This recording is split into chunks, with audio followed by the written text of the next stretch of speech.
This entitled mother wants to control everybody's wedding to her exact wishes. She even forces the bride and groom to have her precious angel as the flower girl.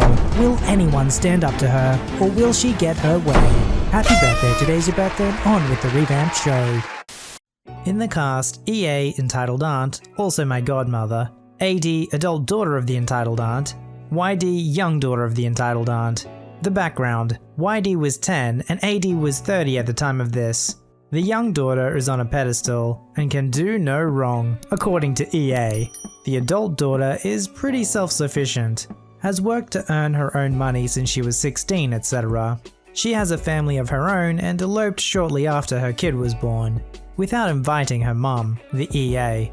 She had gotten engaged a couple of years before, but became pregnant and having a child changed her plans from a big wedding to a simple eloping. The entitled aunt was somewhat understandably upset that AD eloped and she didn't get to witness her wedding. Except she was more upset that young daughter didn't get to be a flower girl. Entitled aunt had bought a flower girl dress for young daughter immediately after AD got engaged, so about 2 years prior, without even asking whether she wants a flower girl at her wedding. Next up, my wedding. Exactly 1 year before my wedding day, I sent an informal save the date to our extended family group chat. In the message, I specifically said, "Adult members of the family, please save the date," because I knew YD would show up at our adults-only wedding if I left any room for vague. This is widely known enough that AD and my sister both immediately PM me to joke about the upcoming crap show. Sure enough, like clockwork, EA answers me privately, and here's a translation of that discussion. "Wonderful to have a wedding coming up. Do you need a little flower girl who already has a dress?" No thanks, we decided we will only have adults at the bridal party. No flower girls at all, as the entire wedding is adults only with no minors invited. "Well, maybe we can't come either then. Can't be sure about a babysitter, especially when the extended family will be at the wedding as well." Oh, sorry to hear. That's why I wanted to send the save the date info so early, so everyone who wants to attend has time to make all the arrangements they need. "Can't make arrangements for kids a year beforehand. You will see when you have your own kids. If the kid was invited, we could have immediately confirmed we're coming, unless one of us gets sick. This is not just about what I want. I was so happy to hear you're having a wedding, since my own daughter didn't." It's impossible that I'll understand many things if I don't have kids of my own someday. The beauty of a long time period is that you can make arrangements whenever is good for you. YD is a big girl already, and like you said just last month, she's old enough to have sleepovers with her friends. We are having a wedding, yes, and it will be the kind of wedding we want. We want a wedding that is adults only.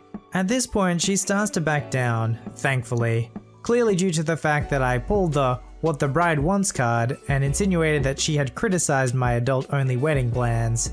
It was the right card to play though, because she didn't bring the flower girl or adult-only thing up again.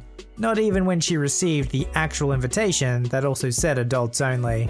Side notes, as a comparison, AD's babysitter plans fell through a couple of weeks before the wedding, and her husband stayed home with their kid. Even in this situation, they just politely cancelled his attendance and didn't complain or try to bring their kid. AD still plans on having a wedding celebration at some point. It will be adults only, and I think she still hasn't told EA that YD won't be invited to that one either. Our wedding was adults only. Did she really think an 11-year-old would have any fun being the only kid at that party? I'm pretty sure that EA never asked the kid whether she would actually want to be the flower girl or attend the wedding. Apart from the entitled behavior, the most mind-boggling thing in all of this is the flower girl dress. The dress was bought when YD was about 8 years old, and my wedding was when she was 11. How exactly did EA think the dress would still fit her growing daughter is beyond my imagination. Honestly, that was the one question in my mind the whole time going through this story. I was just thinking, surely this girl is getting older and older and bigger. The dress isn't going to fit, and that's either going to be really awkward having this flower girl with an unfitting dress, or after trying to make all of these exceptions so her daughter can come to the wedding, at the very last minute she's going to say, Oh, actually, the dress doesn't fit her anymore. She can't be a flower girl, sorry. Oh, but can she still attend the wedding? This is one of those moments I relive when I'm having bad days. Picture this, beginning of summer 2013. I'm 19 years old and a lifeguard. The company I worked for noticed I was talented with suburbanite mothers, so they offered me a managerial position at one of the problem pools. I didn't really know what they meant, but they were offering a nice pay raise for the summer, so I took it. Boy howdy, I didn't get paid enough to be the pool manager that summer. It's also important to note that I'm a female with an androgynous name. My first encounter was 3 days after the pool opened. There's me, my 2 guards, and a group of teenagers hanging out at the pool. A mother and a young child come in and start setting up a chair close to the guard office. The little boy goes and jumps into the pool, and his mother starts to leave. Our pool had a rule that anyone under the age of 13 had to be accompanied by someone over the age of 16. I'd been in the office and saw this woman start to leave. I leave the office at the back door and catch her at her car. Hey ma'am, I'm sorry, but how old is your son? EM getting into her car. He's 10, but he's really mature for his age, I promise. That's great. Unfortunately, you're going to have to stay with him or take him with you. He needs to have someone over the age of 16 present with him. Oh, I know. That's why I put his stuff by the guard shack. You guys always watch him. I'm sorry, but the guards are here to run the pool, not babysit your child.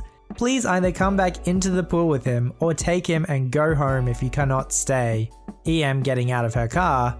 Look, there's a bunch of teenagers here. They can just watch him, right? I have things I need to go do. If one of them comes and says they'll stay at the poolside with him, that's fine with me. EM goes back into the pool and starts talking to the teenagers. They're not even swimming. They're playing basketball in the courts behind the pools. I hurried back into the office so I can watch and make sure she doesn't try to dip out again. EM argues with the teenagers for a while and eventually comes stomping up to the office. Look, I really have to go, and none of them want to leave their game to come sit with him. It won't be more than a couple of hours or something. Can't you just make an exception? I'm sorry, but I can't. It's not just a pool policy, I'm pretty sure like a state law. You're going to have to take him with you. Okay, I didn't want to have to say this, but Slightly Slytherin is the manager, and he lets me leave him here all the time. No problem. Now, I was the new manager in the pool, and our pool had just opened, so we didn't have any staff pictures up. Just my name in a slot that said, Pool Manager, with my phone number posted below. Are you sure it was Slightly Slytherin? It doesn't sound like something they would do. They've been the pool manager for years, so yes. I've been leaving my son here since he was 5. I would hate to have to call and tell him that you're barring his favorite little kid from his favorite summer activity. You know what? I think it would be best if you call the pool manager. You know where the number is, right? Oh, sweetheart, you bet I do. She heads to the boards, gets my phone number off the list, and comes back over with a super smug look on her face. It's ringing. Oh, good. My phone starts to ring sitting on the desk in front of me. I lock eyes with EM, reach down, grab my phone, and answer it. This is Slightly Slytherin, manager of Redacted Pool. How can I help you? EM stared at me for a second, looked down at her phone, and back up at me. So, are you taking him with you, or are you staying with us this afternoon? EM stormed out of the office, screaming for her kid to get his crap and come with her. I waved bye from the office. We only saw that family a few times that summer. She definitely had some competition for the most entitled person that I saw, but no interaction gave me the same adrenaline rush as the moment I answered my phone. You gotta love those moments of pure bliss, when the entitled parent thinks they're just about to get away with something, and it all gets turned around on them in the same moment.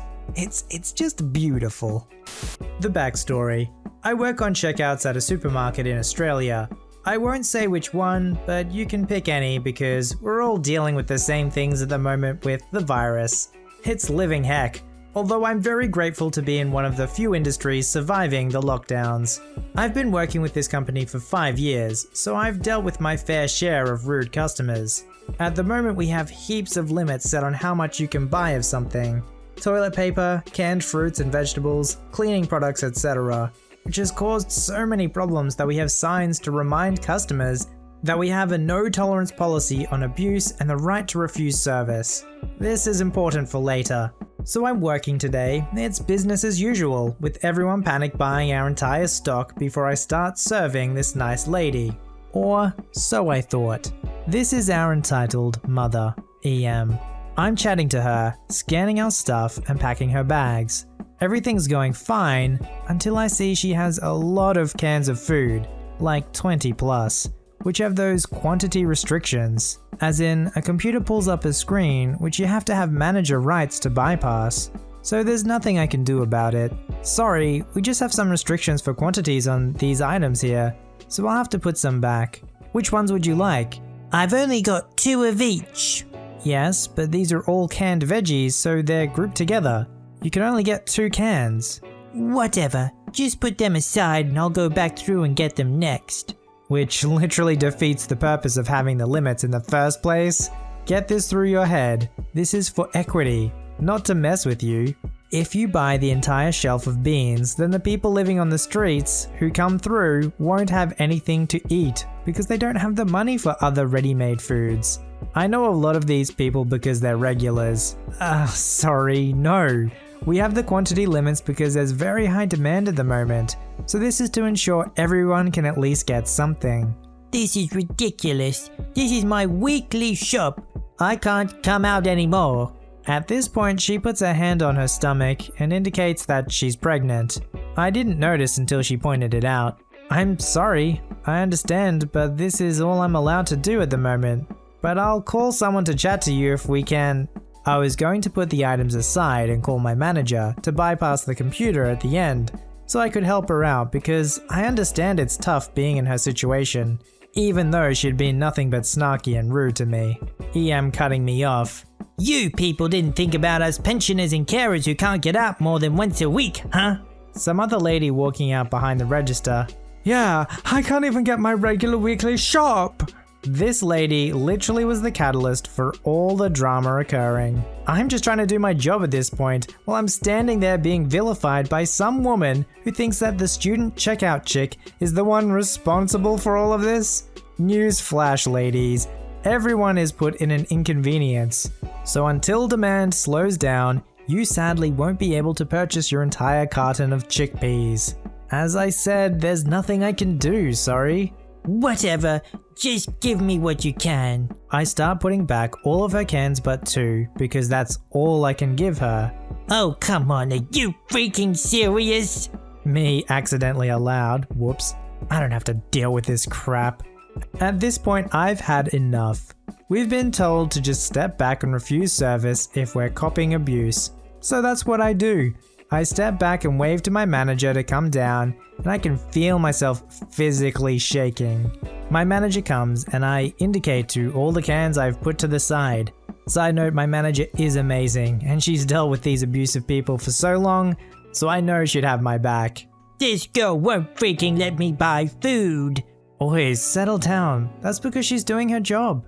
I'm pregnant. I can't freaking come out here every day. No need to swear. You can either take what you're given or leave. Fine then. I may as well just leave then. Fine then. To me, cancel her transaction. To EM, get out. We're not serving you. You can't do that.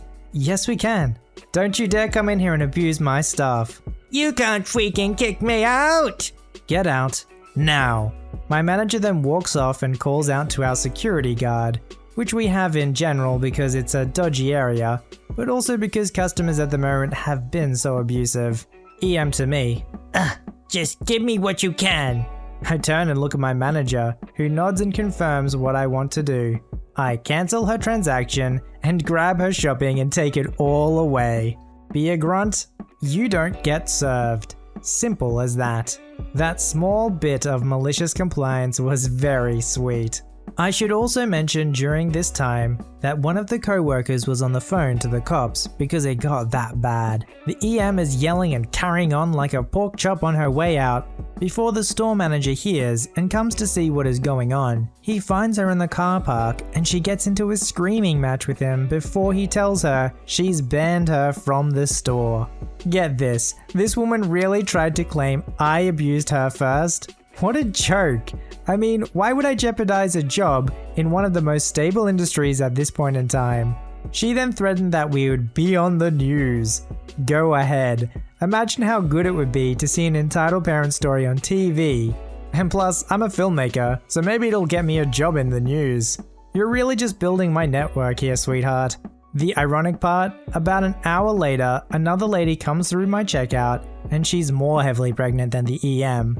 She explains that she can barely leave the house and had to bring her niece with her to the shops because she couldn't even push a shopping trolley at this point.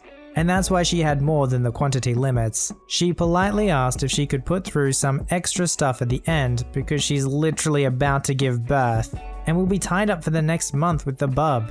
I say of course and put her stuff to the side for safekeeping, which she actually decided against in the end because she said she didn't really need them and didn't want to have to make an exception for her. Bless her heart. Fun fact guys, if you're polite and treat us like actual human beings who deserve base level respect, then maybe we'll be more than willing to help you and make exceptions if you need something we don't typically do. I've found this to be true on both sides of the equation, whether it's me working in retail or me being served by someone who works in retail. If you're kind to the person behind the counter and actually treat them like a person, yeah, they're usually willing to bend the rules a little bit to accommodate you. Because they're people too and they can understand if you're in a difficult spot, then maybe you need a little bit of flexibility. But we can't expect an entitled person to actually understand this. No, they'd much rather yell and be angry, even if it means they don't get what they want. Submit your story to be read on the channel at VoiceyHereStories@gmail.com and join our Voicey veteran community at r/VoiceyHere. Don't forget to like, subscribe, and hit that bell to never miss an episode. Alright Voicey veterans, I'll see you in the next one.